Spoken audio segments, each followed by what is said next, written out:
Hello there, guys. Welcome back to another short online tutorial based in Photoshop. I'm Jack, one of the tutors at Blue Sky Graphics, and as always, I'm so glad in seeing you here today. The reason why we're here today, guys, to discuss how would we blend text or typography into a textured background within Photoshop. As you can see, I've got an example in front of you here, and you can see the typography is really sort of blending in with the textured background. And giving that effect that it's actually printed upon the actual decking. Now, what I want to do today is show you how to do that. Okay, so I have the original decking image open up on another tab here. And what I'm going to do now is apply some typography. So I'm going to use our type tool here, which the shortcut is the letter T. And I'm going to click and I'm going to type in Blue Sky Graphics.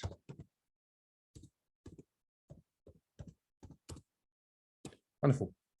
Now I want to resize this manually. So what I'm going to do is press Command T on the Mac or Control T on Windows.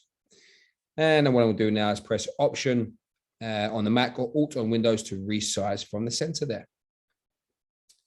Okay.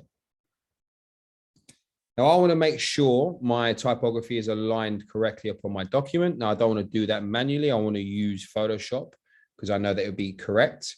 So if I now was to press Command A or Control A on Windows or Command A on Mac, it would select my whole document here with the typography layer highlighted. I'm going to make sure I'm on the Move tool, and I'm going to make sure I'm going to line it horizontally and vertically, centrally.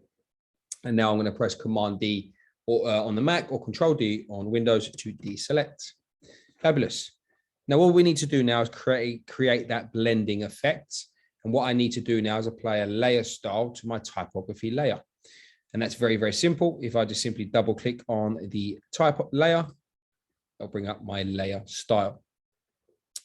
Now I need to be in the blending options and I need to make sure that I'm manipulating the underlying layer here. Okay. What I'm first going to do is adjust the black underlying layer. Like so. As you can see now, it's really interacting with the layer below. And what I'm going to do now is adjust the white underlying layer also as well here.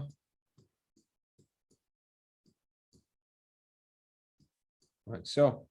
Now for a smooth transition, you can split the transforms by using Option on Mac or Alt on Windows, just to get a little bit smoother. Okay. And there you have it, guys. That's how you blend typography in Photoshop. If you're interested in finding out more about Blue Sky Graphics, don't hesitate in visiting our website at blueskygraphics.co.uk. Take a look at our Instagram as well at Blue Sky Graphics UK. Some amazing work there on there via very talented students. Thank you very much, guys. Take care, and I'll see you next time.